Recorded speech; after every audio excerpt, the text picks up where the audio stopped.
पहा, प्रतापगड आपण जो आता पाहायला चाललो आहे त्या गडाचा इतिहास 400 वर्षापूर्वीचा आहे. सुरुवातीच्या काळामध्ये पाहिलं मुळात ह्या डोंगरावरती गड नव्हता. तुम्हाला प्रश्न पडेल कसं असेल, त्या बाजूला तुम्ही ज्या डोंगरदाऱ्या पाहताय हा डोंगर पण असाच होता. या परिसरात फिरताना एक अनुभव आपल्याला येतो, या भागामध्ये जंगल भरपूर आहे. विचार करा, आपल्या काळात एवढं जंगल आहे तर त्या काळामध्ये किती असेल. शाळेचं 4थीचं इतिहासाचं पुस्तक वाचलं, त्यामध्ये असा उल्लेख आढळतो की सूर्य उगवला तर त्याची किरणं दिवसभर जमिनीला स्पर्श करत नव्हती आणि या जंगलामध्ये हत्ती हरवला सापडणं मुश्किल. एवढं घनदाट जंगल, एवढं जंगल असताना जंगलामध्ये लोक राहत होती. छोट्या वाड्या होत्या, वस्त्या होत्या. आज आपल्या काळामध्ये वाड्या वस्त्यांची मोठमोठी गावं झाली. त्याच्यामध्ये एक गाव असं आहे, या गडाच्या खाली पायथ्याला आहे. तुम्ही गावाच्या कडेने गडावरती आलाय, त्या गावाचं नाव काय? जावळी. आणि इतिहासात गाजलेलं ह्या गडाच्या चारी बाजूला जावळीचं खोरं. सातारचा सज्जनगड ती रायगडाची काळ नदी, एवढं मोठं जावळीचं खोरं. जगाच्या पाठीवर मोरे आडनावाची व्यक्ती कुठेही असो, मोरे म्हटलं की मूळ गाव आलं ते जावळी. आजही त्यांचे वंशज जावळीच्या जंगलामध्ये राहतात. म्हणजे जावळी चंद्रराव मोऱ्याकडे होती. त्यावेळेला इथं गड किल्ला नव्हता, पण इकडे सत्ता कुणाची, या परिसरामध्ये राज्य कुणाचं? विजापूरचा बादशाह आदिलशाह, त्याची सत्ता इकडे होती. गोष्ट आहे ना विचार करण्यासारखी आहे. या डोंगरापासून विजापूर म्हटलं तर आपल्या मागे आलं कर्नाटक बॉर्डर, 350 किलोमीटर लांब.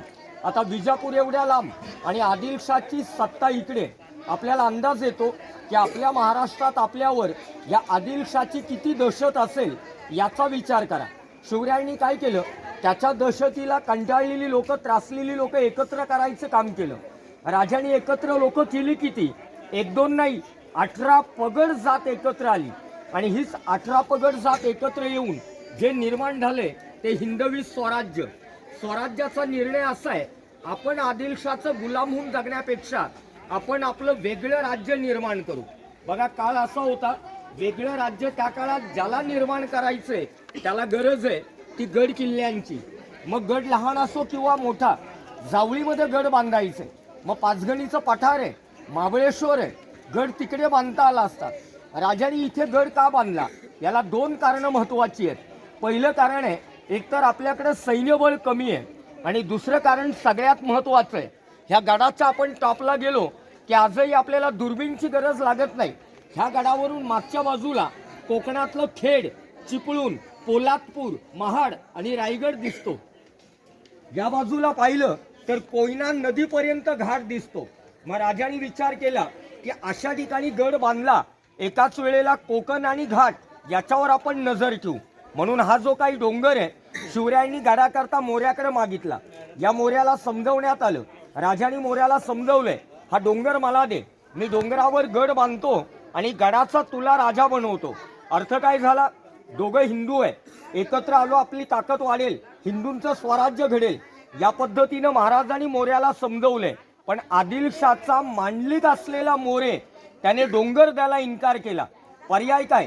त्याच्याबरोबर लढायचं. अहो, ही पहिली एकमेव लढाई अशी झाली, मराठ्यांना मराठ्यांबरोबर लढावं लागलं. आणि या लढाईमध्ये शिवाजी राजांनी आधी मारला तो मोऱ्याला. या मोऱ्याला मारून जावळीचं सगळं खोरं मराठ्यांनी ताब्यात घेतलं आणि मग या डोंगरावर गड बांधला. म्हणजे आपल्याला असं कोणी विचारलं प्रतापगडाचं वैशिष्ट्य काय, छत्रपतींनी बांधलेला गड, अहो मराठ्यांनी स्टार्ट टू एंड बांधला तो प्रतापगड, हे या गडाचं वैशिष्ट्य आहे. या गडाची तटबंदी पाहताय, ही तटबंदी आहे 5 किलोमीटर. गडाचा आतला परिसर किती आहे? 52 एकर. सी लेवल गडाची हाईट काय? 3500 फूट. अहो, एवढ्या उंचावर हिरोजी इंदुलकर मोरोपंत पिंगळे यांनी गड बांधायला सुरुवात केली 1656 आणि गड बांधून पूर्ण झालाय 1658. किती? अवघ्या 2 वर्षात. आज आपल्या काळामध्ये JCP फॉकलँड मशिनरी असताना ग्राउंड लेवलला राहतं घर 2 वर्षात होत नाही, आणि आपल्या पूर्वजांनी विदाऊट मशिनरी हा एवढा मोठा गड अवघ्या 2 वर्षात बांधला. प्रतापगड बांधेपर्यंत इतिहास आपण पाहिला, राजाने आदिलशाहचे 25 गड जिंकले होते. तो घाबरला नव्हता, पण हे सगळं कळाल्यावर एवढा घाबरलाय त्याने विजापुरात ऐलान केलं, दरबार बोलवला, पैजेचा विडा लावला. ह्या विड्याला अट काय?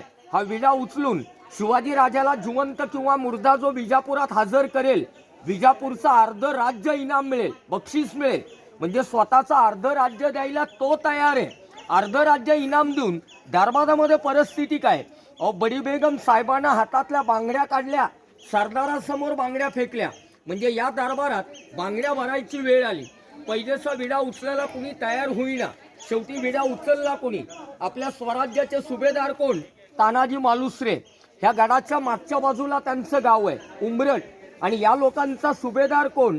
अफजल खान. अफजल खान सुभेदार कुठला होता? ह्या जावळीवरचा. राहिला होता वाईला, पाचगणीच्या पुढं. मग ह्या जंगलातल्या पाऊलवाटा रस्ते खानाला खडानखडा माहिती होत्या. खानानं पैजेचा विडा उचललाय. त्याचा उद्गार काय? माझ्या ताकदीपुढे शिवाजी राजा हा डोंगरातला उंदीर जिवंत किंवा मुर्दा विजापुरात आणतो. अहो, राजांना डोंगरातला उंदीर म्हणणारा अफजल खान त्यांना पकडायला ज्यावेळी हा जावळीमध्ये आलाय, सैन्य आणलंय किती? 1-2 हजार नाही, तब्बल 12,000. आणि शिवाजी राजांना काय म्हणालाय? डोंगरातला उंदीर. राजाने मावळ भागातून 6,000 मावळे गडावर एकत्र केले. आपली कॅपॅसिटी संपली. लढाया आपल्या अशाच झाल्या की आपण शेकड्यात होतो आणि हे हजारात होते, तरी आपण जिंकत होतो. त्याच्या मागचं कारण एक, मराठ्यांचा गनिमी कावा. बघा, अफजल खानाचं सैन्य अफाट आहे, ताकद भरपूर आहे. खानाला माहिती आहे सैन्य किती असलं डायरेक्ट जावळीच्या घनदाट जंगलात जाऊन ह्या गडावर आपण आक्रमण करू शकत नाही.